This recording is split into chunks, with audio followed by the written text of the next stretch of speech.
ជួយប្រពន្ធរបស់អ្នកកុំដោយសារតែអ្នករកចំណូលមិនមែនមានន័យថា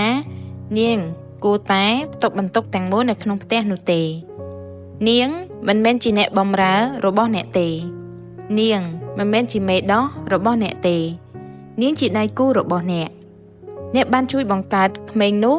ដូច្នេះជួយចិញ្ចឹមពួកគេផងអ្នករស់នៅក្នុងផ្ទះនោះដូច្នេះអ្នកជួយមើលថែវាផងការធ្វើជាអ្នកចិញ្ចឹមមិនមែនលេសអ្នកពីការធ្វើជាឪពុកម្ដាយឬដៃគូនោះទេលុយមិនចេះលាងចានទេលុយមិនចេះដូរកន្ទប់នៅម៉ោង2ទីភ្លឺនោះទេលុយមិនអាចចិញ្ចឹមកូនឲ្យបានល្អនិងមានអារម្មណ៍ស្រុកស្រួលនោះទេនៅពេលម្ដាយមានកូន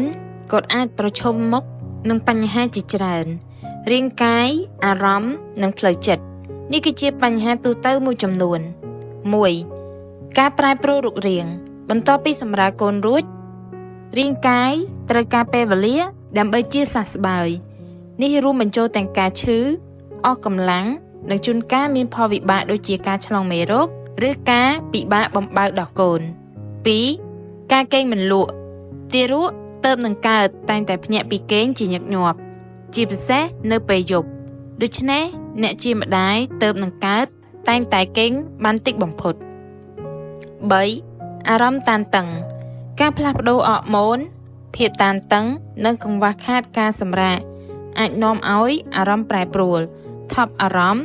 ឬសូម្បីតែជំងឺធ្លាក់ទឹកចិត្តក្រោយសម្រាល 4. មានអារម្មណ៍លើសការថែរក្សា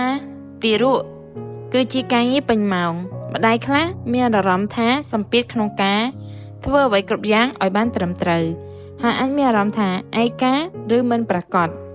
5. ប្រឈមមុខនឹងការបំបើកូនដោយទឹកដោះម្ដាយ